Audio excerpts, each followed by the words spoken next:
10 ऐसे नेता जिन्होंने कांग्रेस पार्टी को अंदर से तोड़ा। और नंबर 1 वाले के बारे में जानकर तो आपका भी दिमाग हिल जाएगा। नंबर 10 पर आते हैं अर्जुन सैंची और एनडी तिवारी जी। साल 1995 दिल्ली का सियासी पारा हाई था। केंद्र में प्रधानमंत्री पीवी नरसिम्हा राव जी की सरकार चल रही थी, लेकिन कांग्रेस के भीतर ही एक गुप्त खिचड़ी पक रही थी। अर्जुन सैंची और एनडी तिवारी जी जैसे कद्दावर दिग्गजों को लगने लगा कि राव साहब गांधी परिवार की विरासत को साइडलाइन कर रहे हैं। बस फिर क्या था, वफादारी जाग उठी। इन दोनों ने मिलकर सीधे बगावत का बिगुल फूंक दिया और ऑल इंडिया इंदिरा कांग्रेस तिवारी नाम का एक नया गुट बना लिया। इस बगावत ने नरसिम्हा राव जी की सरकार की नाक में दम कर दिया।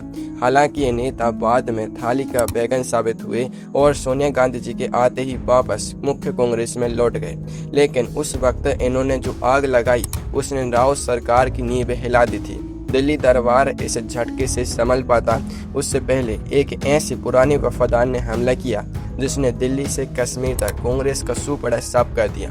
नंबर 9 का नाम सुनकर आप भी दंग रह जाएंगे। नंबर 9 पर आते हैं गुलाम नबी आजाद जी।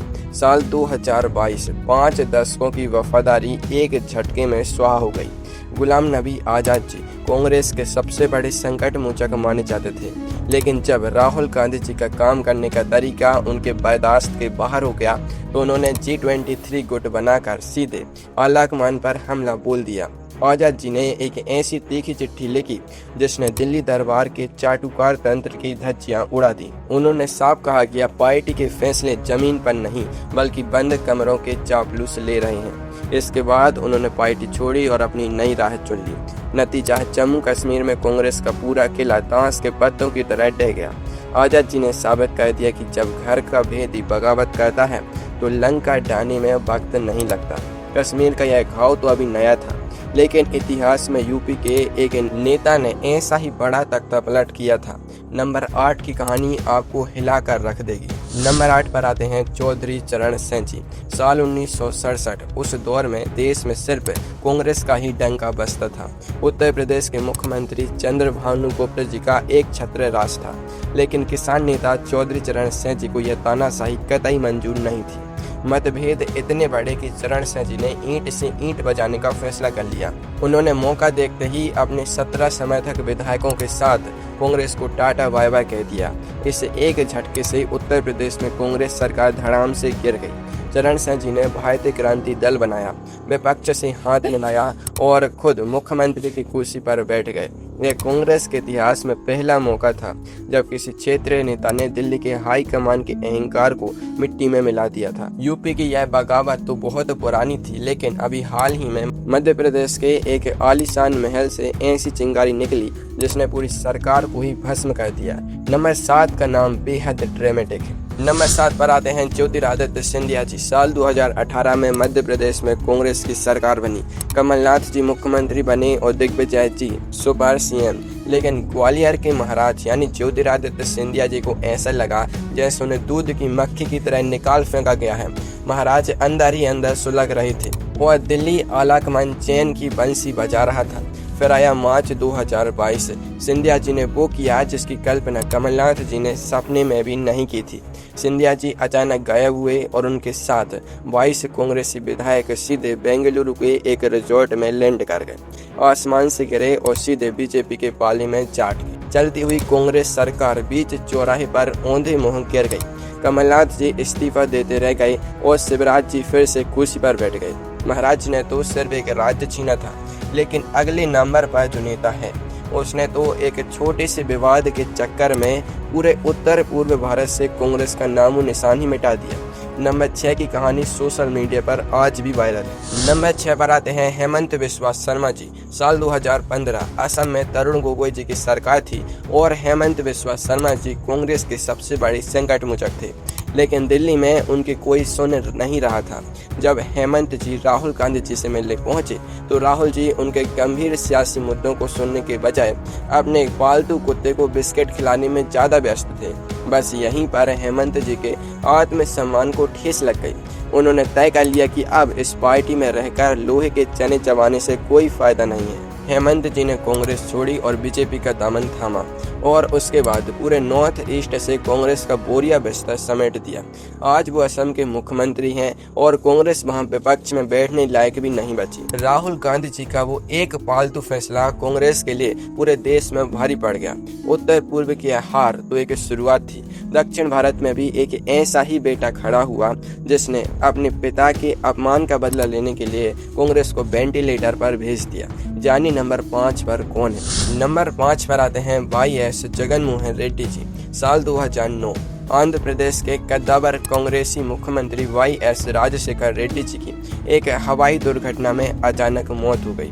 उनके बेटे जगनमोहन रेड्डी जी चाहते थे कि पिता की विरासत उन्हें मिले और वो मुख्यमंत्री बने, लेकिन दिल्ली के हाईकमान को यह मंजूर नहीं था। सोनिया गांधी जी के दरबार ने जगन जी को पूरी तरह नजरअंदाज कर दिया।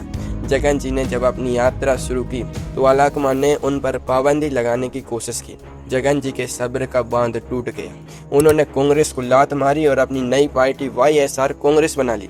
इसके बाद जगन जी ने आंध्र प्रदेश की सड़कों पर वो पसीना बहाया कि कांग्रेस के पैर उखड़ गए। साल 2019 के चुनाव में जगन जी ने कांग्रेस को ऐसा धोया कि आज आंध्र प्रदेश में कांग्रेस का खाता तक नहीं खुलता। दिल्ली ने अपने ही पैरों पर कुल्हाड़ी मार ली थी, क्योंकि आंध्र प्रदेश वही राज्य था जिसने 2004 और 2009 में केंद्र में कांग्रेस की सरकार बनाई थी। दक्षिण का यह किला तो ढह गया, लेकिन अब बारी है पूर्व की उस सेना की जिसने कांग्रेस को बंगाल की खाड़ी में फेंक दिया। देखिए नंबर 4 पर। नंबर 4 पर आती हैं ममता बनर्जी जी। साल 1998 पश्चिम बंगाल में वामपंथियों यानी लेफ्ट का भयंकर आतंक हुआ करता था। ममता बनर्जी जी उस समय कांग्रेस की एक आक्रामक युवा नेता थी। वो चाहती थी कि कांग्रेस बंगाल में लेफ्ट के खिलाफ ईंट का जवाब पत्थर से दे, लेकिन राज्य के बूढ़े कांग्रेस नेता अंदर ही अंदर लेफ्ट के साथ फिक्सिंग करके बैठे थे। ममता जी को यह बात खटक गई। उन्हें समझ आ गया कि इन समझौतावादी नेताओं के भरोसे बंगाल में कभी बदलाव नहीं आ सकता। उन्होंने दिल्ली दरबार से गुहार लगाई, लेकिन वहां भी उनकी बात अनसुनी कर दी गई। फिर क्या था, ममता जी का गुस्सा 7वें आसमान पर पहुंच गया। उन्होंने कांग्रेस को अंदर से तोड़ा और तृणमूल कांग्रेस यानी TMC की स्थापना की। ममता जी ने अकेले दम पर सड़कों पर उतरकर संघर्ष किया और वामपंथियों के 34 साल के किले को ध्वस्त कर दिया। आज पश्चिम बंगाल में कांग्रेस पूरी तरह शून्य हो चुकी है और ममता जी वहां की सर्वेसर्वा है। ममता जी ने तो कांग्रेस को राज्य स्तर पर बर्बाद किया। लेकिन नंबर 3 पर जो चाणक्य आ रहे हैं, उन्होंने तो सीधे सोनिया गांधी जी के प्रधानमंत्री बनने के सपने पर ही पानी फेर दिया था। नंबर 3 का नाम बेहद चौंकाने वाला है। नंबर 3 पर आते हैं शरद पवार जी। साल 1999 कांग्रेस के भीतर एक ऐसा तूफान आया जिसने पूरी पार्टी की चूल्हें हिला दी। राजीव गांधी जी के जाने के बाद सोनिया गांधी जी ने कांग्रेस की कमान संभाली थी। 1999 के लोकसभा चुनाव से ठीक पहले शरद पवार जी, PA संगमा जी और तारिक अनवर जी ने एक ऐसा बम फोड़ा जिसकी गूंज से दिल्ली दरबार हिल उठा। इन नेताओं ने सीधे सोनिया गांधी जी के विदेशी मूल का मुद्दा उठा दिया। इन्होंने साफ कहा कि देश की कमान किसी विदेशी मूल के व्यक्ति के हाथ में नहीं जानी चाहिए। यह सोनिया जी के चेहरे पर सीधा तमाचा था। वफादारों ने तुरंत शरद पवार जी को पार्टी से बाहर का रास्ता दिखा दिया, लेकिन पवार साहब भी कच्चे खिलाड़ी नहीं थे। उन्होंने महाराष्ट्र में कांग्रेस को अंदर से तोड़ा और राष्ट्रवादी कांग्रेस पार्टी यानी NCP बना ली। इसका असर यह हुआ कि महाराष्ट्र जैसे बड़े राज्य में कांग्रेस का वोट बैंक सीधे 2 हिस्सों में बट गया। पवार साहब की यह गुगली तो खतरनाक थी, लेकिन नंबर 2 पर जो बुजुर्ग नेता बैठे हैं, उन्होंने तो इंदिरा गांधी जी को ही पार्टी से बाहर निकाल दिया था। चलिए देखते हैं नंबर 2 का वो महामुकाबला। नंबर 2 पर आते हैं मोरारजी देसाई जी। साल 1969। यह किस्सा किसी सस्पेंस थ्रिलर फिल्म जैसा है। उस समय कांग्रेस के भीतर 2 गुट थे। एक तरफ थे पार्टी के पुराने और अनुभवी नेता जिन्हें सिंडिकेट कहा जाता था, जिसके मुखिया के कामराज जी थे। इस गुट के सबसे कड़क चेहरा थी मोरारजी देसाई जी। दूसरी तरफ थी युवा प्रधानमंत्री इंदिरा गांधी जी। मोरारजी देसाई जी को लगता था कि इंदिरा जी अपनी मनमानी कर रही हैं और सिंडिकेट को नजरअंदाज कर रही हैं। बैंकों के राष्ट्रीयकरण जैसे फैसले पर दोनों के बीच तलवारें खिंच गईं। मोरारजी देसाई जी और उनके सिंडिकेट गुट ने इंदिरा गांधी जी को इतनी कड़ी टक्कर दी कि पार्टी बीच से 2 फाड़ हो गई। मोरारजी जी ने कांग्रेस ऑर्गेनाइजेशन यानी कांग्रेस ओ बनाई। इस विभाजन ने कांग्रेस को राष्ट्रीय स्तर पर पहली बार इतना कमजोर किया। मोरारजी देसाई जी ने आगे चलकर 1977 में देश की पहली गैर कांग्रेसी सरकार बनाई और खुद प्रधानमंत्री बने। मोरारजी जी ने इंदिरा जी को सीधी चुनौती दे दी, लेकिन अब वक्त आ गया है नंबर 1 का नाम जानने का, जिसने पार्टी छोड़ी नहीं बल्कि खुद प्रधानमंत्री रहते हुए पूरी की पूरी कांग्रेस को ही हाईजैक कर लिया। नंबर 1 पर आती हैं खुद इंदिरा गांधी जी। जी हाँ, यह इस वीडियो का सबसे बड़ा ट्विस्ट है। नंबर 1 पर खुद इंदिरा गांधी जी हैं। साल 1969 में जब मोरारजी देसाई जी और सिंडिकेट के नेताओं ने इंदिरा गांधी जी को घेरना शुरू किया तो बात इतनी बढ़ गई कि कांग्रेस के तत्कालीन अध्यक्ष निजालिंगप्पा ने अनुशासनहीनता के आरोप में देश की सिटिंग प्रधानमंत्री इंदिरा गांधी जी को ही कांग्रेस पार्टी से सस्पेंड कर दिया। यह इतिहास की सबसे अनोखी और अकल्पनीय घटना थी, लेकिन इंदिरा जी को गूंगी गुड़िया समझने की भूल सिंडिकेट पर बहुत भारी पड़ी। इंदिरा जी ने घुटने टेकने की बजाय ईंट का जवाब पत्थर से दिया। उन्होंने पार्टी को अंदर से ऐसा तोड़ा कि पूरी कांग्रेस 2 टुकड़ों में बट गई। इंदिरा जी ने अपनी नई कांग्रेस बनाई, देश भर के कार्यकर्ताओं को अपने पाले में किया और असली कांग्रेस की पहचान ही बदल दी। पुराना सिंडिकेट गुट इतिहास के पन्नों में कहीं खो गया और इंदिरा जी की कांग्रेस ही असली कांग्रेस बन गई। जिसकी लाठी उसकी भैंस वाली कहावत को इंदिरा जी ने सच कर दिखाया। उन्होंने पूरी की पूरी पुरानी कांग्रेस को ही खत्म करके अपनी नई सल्तनत खड़ी कर दी। यह भारतीय राजनीति के इतिहास का सबसे बड़ा इनसाइड स्प्लिट था, जिसने कांग्रेस का वजूद हमेशा के लिए बदल दिया।